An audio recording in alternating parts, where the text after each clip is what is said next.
Welcome to the Hastings Shadmehry Show with your hosts, Andee Hastings and Mally Shadmehry. Dive into the heart of family law as Andee and Mally bring clarity to legal challenges, celebrate client victories, and share the wisdom of their combined expertise. Get ready for a journey into empowerment and advocacy right here where your story matters.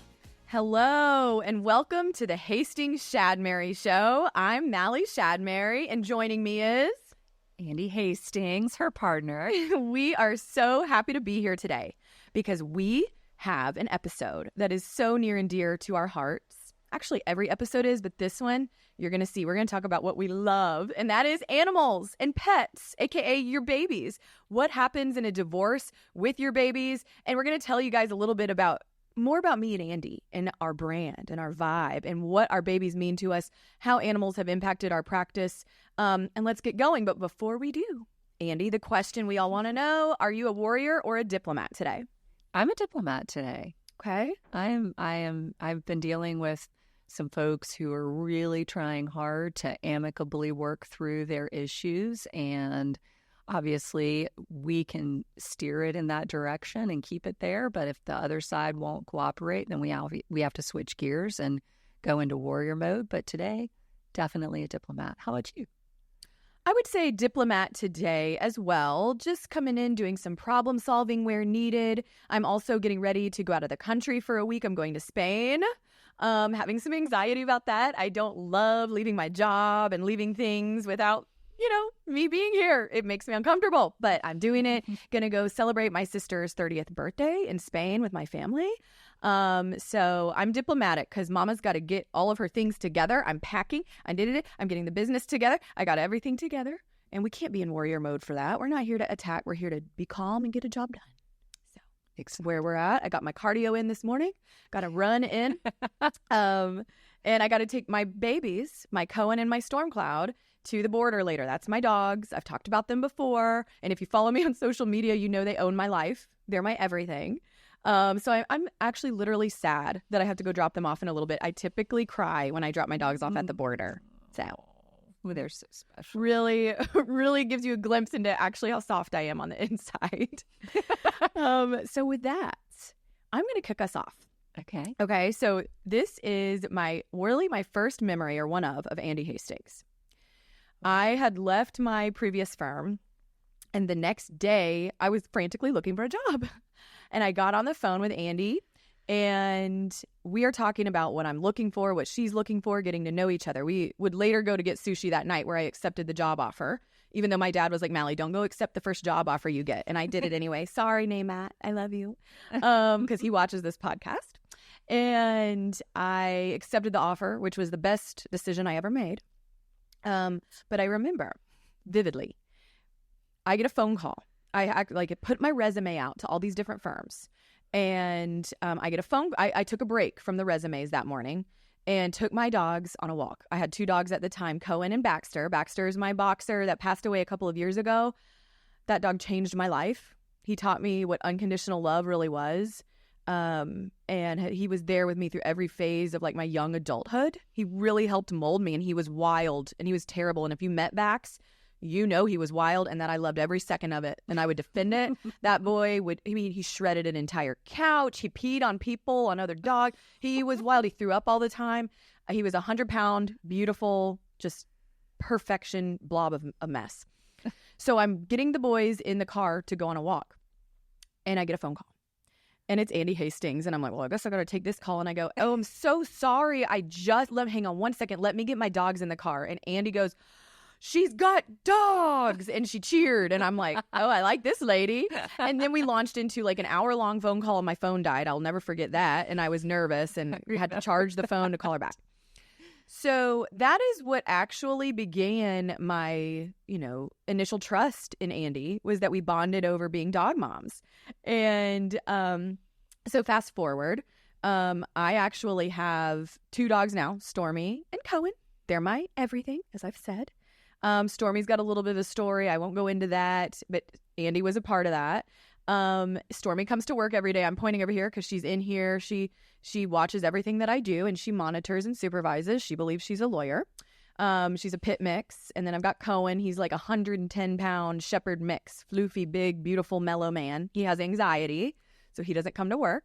But he loves to give hugs. One time, Andee came to my house one time because we were getting ready to go to an event. I'm like frantically changing in my bathroom, like, does this look okay? Andy's like sitting on my bathtub, like whatever, ledge. And Cohen all of a sudden just walks up to her and slams his whole body on her and gives her a hug. And that was his first Aunt Andee hug. He's a big hugger. Love him so much. So Andee has a deeper background in dog rescue, and she has a lot of babies. So, Andee, please, first, can you tell us the names of all your babies and all the dogs that you have, and tell us about them? I can. How much time do you have? So, we have 8 dogs currently. Woohoo! I know. And for the record, you walk into Andee's house, you wouldn't even know they had dogs. It's pristine. They have a system. Their dogs are immaculately kept. It's pretty impressive. It's a challenge every day.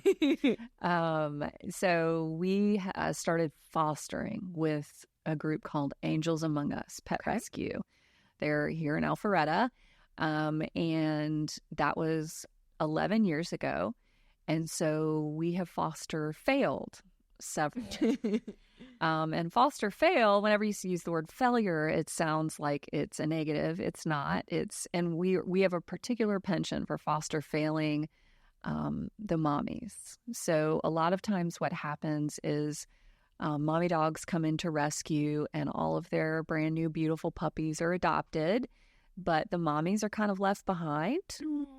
And they're so special and grateful. And there's something just wonderful about the mommy dogs. And so we have had several former mommies that we rescued. One of which, who's not with us anymore, her name was Slaybell. That was her name through Angels Among Us. We kept it. She was saved from a kill shelter right about before she was about to be euthanized.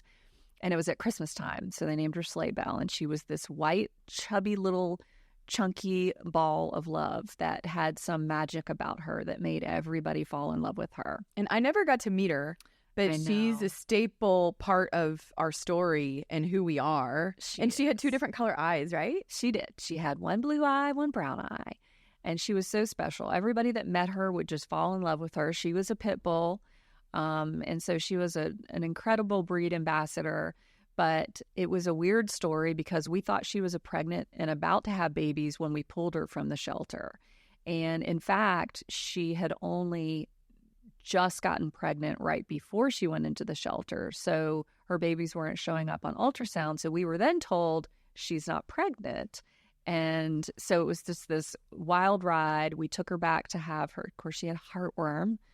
And we took her back for heartworm treatment. And one of the techs at our vet was like, I think we should check her. There's something going on. Oh, God. And she was pregnant. And they thought she had 8 babies in there. And I have the picture of taking her to the vet that day. And she's got this look on her face like, oh. Anyway, so this started the ride because I had never birthed puppies. And so I created a YouTube channel called Love Chunk and the Chunklets. She was Love Chunk and her babies were the Chunklets, not yet born. I love that. And somehow the link, Angels Among Us posted the link on their actual page. People from around the world started watching. So then we were posting the links every 8 hours. It was her pregnancy was monitored literally across the world. And everybody, like, if they couldn't see the links, they would get very nervous. So we had to come up with this. It was totally organic. It was crazy. We had entire, like, school classrooms watching, nurses' stations and hospitals. And it was just this amazing experience. And because we didn't know how pregnant she was, we were waiting and waiting and waiting and waiting. And she ended up having her babies in what was called, I don't know, everybody in Atlanta remembers it, in Snowmageddon. My God. Snowmageddon. Yes. People are watching. We knew that she was starting to nest. We knew that she was about to have the babies. I'm trapped in my car for 14 hours. interstates are shut down all around Atlanta. Everyone's worried, like, is she going to have her babies? And we're not there. It was just this crazy thing. Oh, because Ned was with you in the car too? Well, he had to come get me because I was stranded with one of my other dogs in the car. Another Angels Among Us baby who is very special.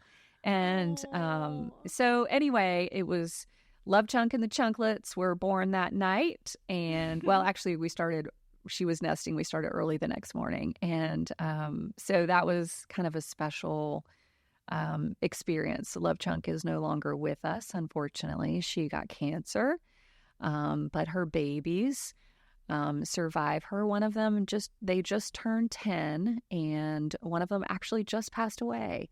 She had 6 babies, and they were so special. Those dogs are gorgeous. Also beautiful, big, white. They're just gorgeous dogs. They are. And I didn't mean to go up on such a tangent. You asked me what are their names.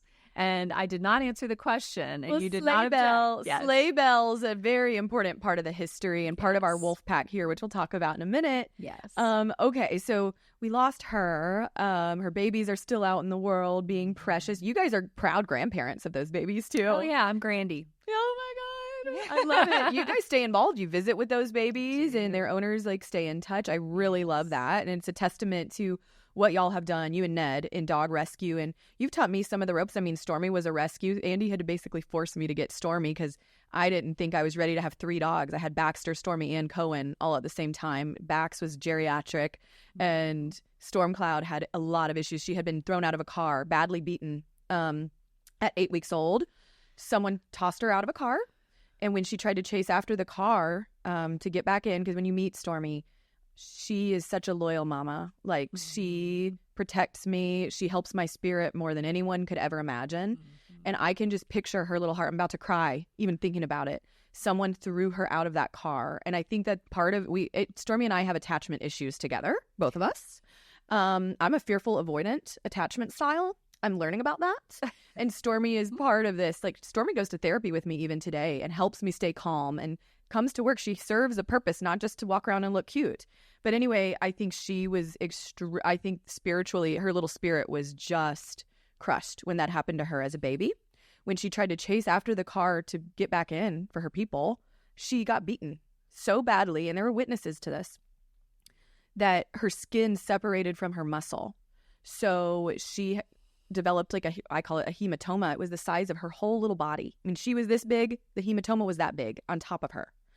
And it kept growing by the minute. And Andee, I'm getting my nails done with one of my girlfriends at the time. And Andee's like, you need this puppy. She's badly injured. We're going to go get her. Because Andee knew Bax was on his way out and that I needed a baby. And Bax helped me raise Stormy for the last year of his life. It was transitional. He helped me raise her. And so she has some of the traits from Bax. It's kind of cool. My little wolf pack at home has a whole vibe going on that Bax has, impacted. And I bring Stormy and I'm like, what am I doing? What am I doing? My parents think I'm crazy for getting another dog. She required emergency surgery the day after I got her because I remember that hematoma. They had me, putting compresses on it, medication. It wasn't working. It kept getting bigger. And it was on her neck. Yeah. And she was miserable. And I remember being at the office with her. That's what prompted her coming to work. She has come to work since the day I got her. I'd bring her to work in a Louis bag. She'd stick her head out. We'd go to meetings of like 30 people. She'd stick her little head out. I'd put her on the table. She'd stand there. And she knows how to behave at work. She's laying down right now beside me, monitoring. But emergency surgery happened. She had to have a drain sewn into her for a month. And I would have to dump it out like every few hours. So I really did have to bring her to work. I remember I wasn't sleeping. I was crazy dealing with 3 dogs and this baby that needed around-the-clock care. She was on a lot of painkillers. And so she was real mellow. I would paint her nails hot pink because she'd let me. And she would just sit there and I'd paint them and hold a fan in front of them. I mean, it was my little princess. And I remember that month of really putting in a lot of work to get her taken care of. It changed my life. I've transitioned a lot as an individual and as a lawyer to find myself and not just be such a workaholic. And animals and my dogs have helped me do that. And when we got Stormy, I say we because we have raised her together. It's Andee and Uncle Ned.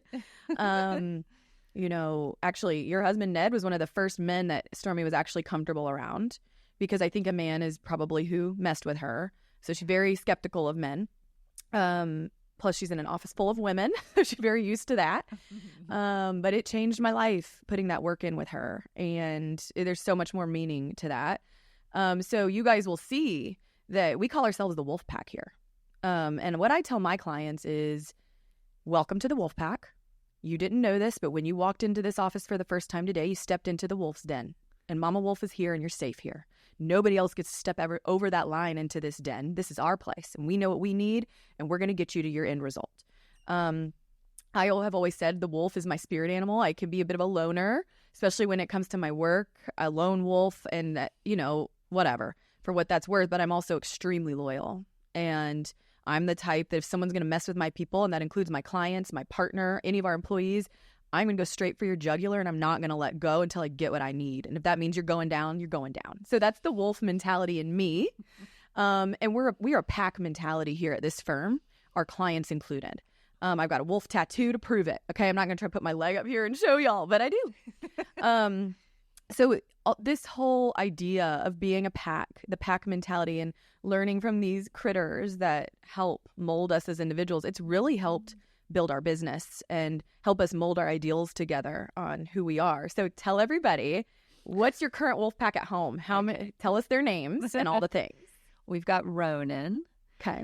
Ronan, he is a pit bull, and he actually has his own Facebook page. Ronan. So he's a handsome man. He's beautiful. And he's particular, I've heard. He is we call him our complicated puppy cat because he kind of moves like a cat, but he's a puppy, and he's 11. And we've got Gracie, who is a boxer mix. We rescued her from a shelter in West Georgia. We've got Maggie, who's an Angels Among Us former mommy. We've got, I have to count with my fingers. That's bad. We've got Stella, who is a little chubby chunk, cutest thing you've ever seen, happiest dog in the world next to Sleigh Bell. We've got Angus. Oh, Angie. Angus is, if you've seen our website, you've seen pictures of Angus. He is a full-blooded English bulldog who was dumped in a shelter, rescued by Angels Among Us also, fostered by us, and then failed. Tommy is also an Angels Among Us rescue, fostered by us, failed. He's so cute. We excel at failing, okay? And so, Tommy and Angus fell in love with one another, and we just couldn't. Anyway, oh my God, go into all. Tommy is like this beautiful white, also a pit bull. I mean, and he smiles, and he's got that round noggin, as Andee calls it. We love the doggies' noggins, and it's like this round head and these big eyes, and he just looks at you. He's so excited. He cannot contain it. Very sweet, and he'll sit really good, like, am I being good? And he'll put a smile on his face, like he's trying to make sure he's making you happy. So it's just special. And I think, Seamus, another good Irish boy. All of her dogs have Irish names because Andee's Irish. We think. I mean. Simon says probably. So we have Seamus. He's a boxer bulldog. So he has a boxer body and a bulldog face. Hilarious, silly boy. We've got Rory. Also another pit mix. We love our pitties. So Sleigh Bell. Well, actually, our first Angels Among Us foster fail, her name was Molly. She just passed away within the last month, and she was a pit bull, and just really opened my eyes to the breed and how special they are and how loyal. And I think that's everybody. Oh, I think I've hit everybody. The babies. So. Oh my goodness. And our firm has participated with Angels Among Us. It's a cause that we really like to contribute to, and something we'd like to continue contributing to. Okay. Also, another fun fact: Angus and Stormy come to work every day. Angus stays with Norma, who is one of our part of our leadership here at the firm. She's fantastic. We love Norma. Queen. And Angie calls her his nanny, and that is Nanny and Angie. So Angie comes to work every day, and even if like Andy's in court or wherever she might be, Angie still has to get dropped off to work. He must come to work. And Stormy and Angus, they treat each other like colleagues. They are so respectful. we do every now and then. We unleash the babies because there's other doggies that come to work at this office too. We have some employees with some fabulous babies that also come. And we'll let them go out in the hallway sometimes and do sprints down the hallway. We try not to do it often because we got a lot going on here. But every now and then, especially like a Friday, we do sprints down the hallway. It is the cutest thing. So Angus and Stormy will play like that. But otherwise, when they see each other, it's just, hello. How's the law doing today? Okay, see you later. And like yesterday. That's not how Stormy talks. Stormy talks like this. Okay? Sassy.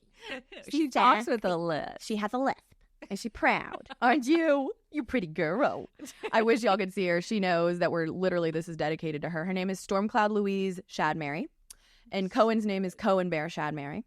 But anyway, these babies, they know they're here to do work. And I grew up as a horse girl. I'm an equestrian.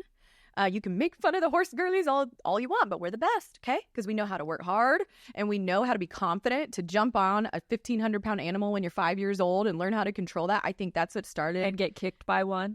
And fall off. Tell me that's not tough. Oh, I mean, I think as a 5-year-old, that did help me build my confidence, and it still stands true in the courtroom today. Mm-hmm. I think that I learned young. I did hunter jumpers, so I was learning, how to memorize courses and jump and have a lot of pressure. So the anxiety and the nerves that come with going into the courtroom, I had actually already been experiencing from 5 years old because I put that same pressure on myself even then. And it's been nice to be able to translate that over the years, like that feeling of being uncomfortable. That's called, that feeling of I'm nervous. Can I really perform? When you can combat that, that's what separates winners from losers. And horses really helped teach me that from a young age and not be so intimidated by it. And to take something that feels really scary, because trust me, you haven't felt scared until you've been a little human, sitting on a 1,500-pound animal who has taken off with you and you can't control it, because that is scary. But you learn how to keep your wits about you. You know what to do. Be calm, handle the situation, use your skill and handle it. And lawyering is the same. It is. I was just thinking that. It is. When you're walking into court or something unexpected happens in court all the time, good lawyers, we're going to know everything that's going to pop up. And even if the other side thinks they're going to surprise us, we probably already expected it because we've reviewed the evidence backwards and forward. But, sometimes when something unexpected happens, dealing with that for a long time, that kind of potential for unexpectedness and how to handle your confidence and all that, it's important. So now let's talk about what actually happens with animals, with pets in a divorce. How do we treat them? What can be expected when maybe you have human children, maybe you don't, maybe your dogs or your kitties, whatever are your children. How does that get treated in a divorce?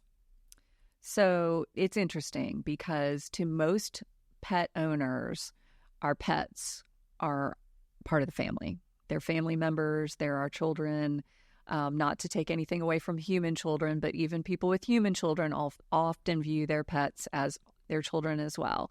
And so they feel very strongly about them, and they bring those feelings into the divorce case as strongly as anything else. We have people who argue over custody of their pets in a divorce case. What's interesting in the law is that there are no custodial rights to pets, because despite how we feel, the law doesn't view it that way. Pets are considered personal property to be awarded to one spouse or the other. Mm-hmm. And so it's an equitable argument that we end up making on that issue. But I will say that I have drawn up custodial agreements for pets. So people have visitation rights to pets, and they might continue to share expenses, much like you do with children. It's just obviously different because they're your pets.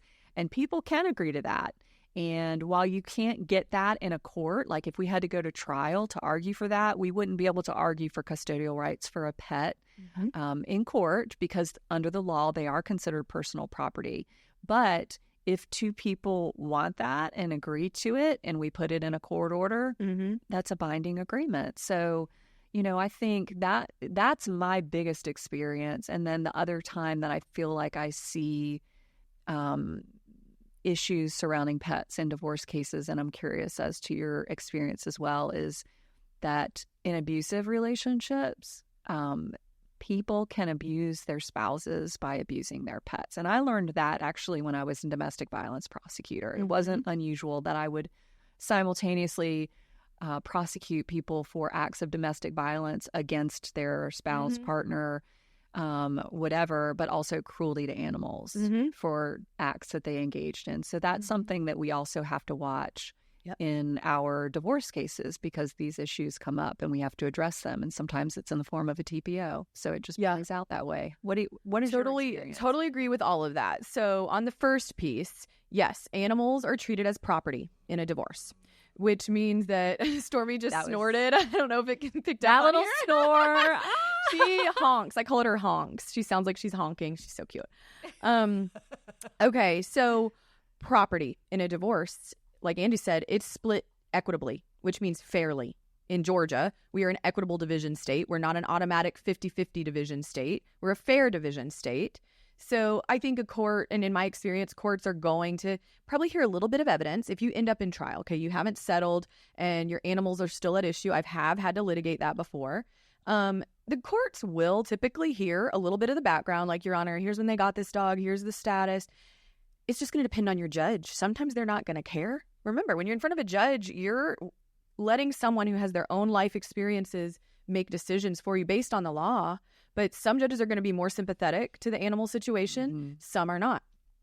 So it does help, honestly, to have a lawyer that knows animals, knows how to talk about these nuances, and who actually cares, to be honest, so that they can cater what they say to a judge to appeal to that judge to not look like we're going overboard, but we're going to apply it to the law and make it make sense. A lot of times what I see with animals, especially dogs, is that parties will put in their agreement that the dog will follow the children. If the kid's going every other weekend to one of the parents, then the dog's going to go with the kids. I've seen that. I have also done custodial agreements, like parenting time, basically. Like, I'll have our dog on this weekend. You're going to have it here. Here's how we're going to split medical bills, whatever.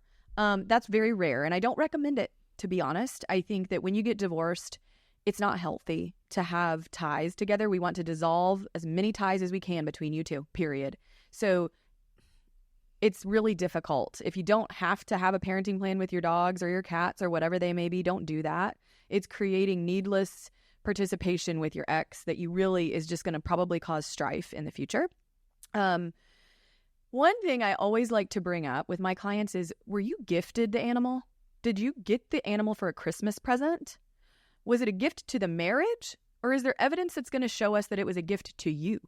Because that's going to matter. If it was a gift to you, then we could argue that it's not marital property and that there should be no argument over this dog. Because I have seen people abuse, animal abuse I'll talk about. That was the second prong of what you brought up. But they'll try to intimidate the party that loves the animals by saying, I'm getting the dogs. And there are plenty of judges that say, look, you're going to get one dog, you're going to get one cat, we're done. I had one judge one time, we had a jury trial. And we love jury trials here.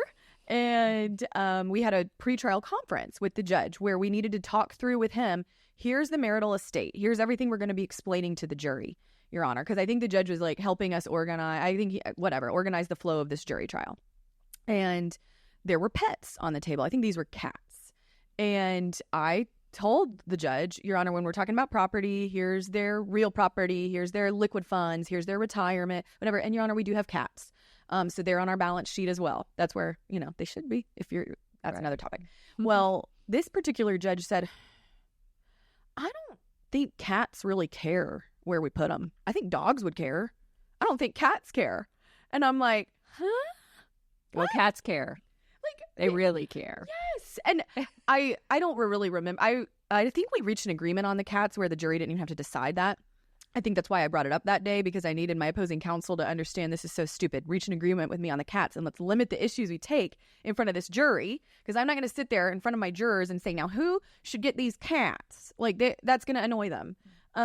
It's just for y'all to know.